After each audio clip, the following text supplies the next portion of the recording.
Merci d'avoir choisi France 24 pour vous informer sur le monde. Le Conseil européen à Bruxelles et les 27 tombaient d'accord pour prolonger de 6 mois encore les sanctions contre Moscou. Maintenir la pression sur Moscou, voilà l'objectif des 27 réunis en Conseil. Et se sont mis d'accord pour prolonger de 6 mois les sanctions visant la Russie. Et l'autre impératif pour les Européens lors de ce Conseil, c'était la conclusion d'un accord commercial avec les États-Unis.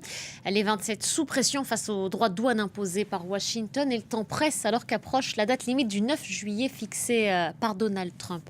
Loïc Chalavon pour plus de détails.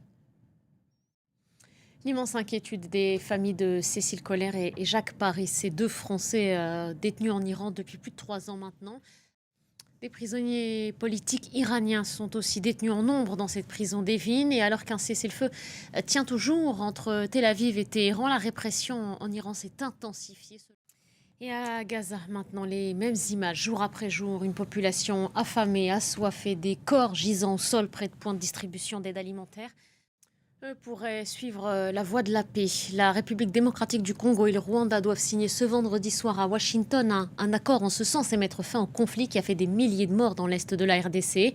Le président Trump s'est félicité d'avoir obtenu une telle avancée. Jean Barrère. Espagne, Portugal, Grèce, l'Europe frappée par une vague de chaleur. En Italie, c'est l'alerte rouge canicule sur au moins 19 grandes villes, dont Rome et Venise. Venise, la cité des Doges, justement, qui concentre en ce moment l'attention. Reste avec nous pour la suite d'Autour du monde.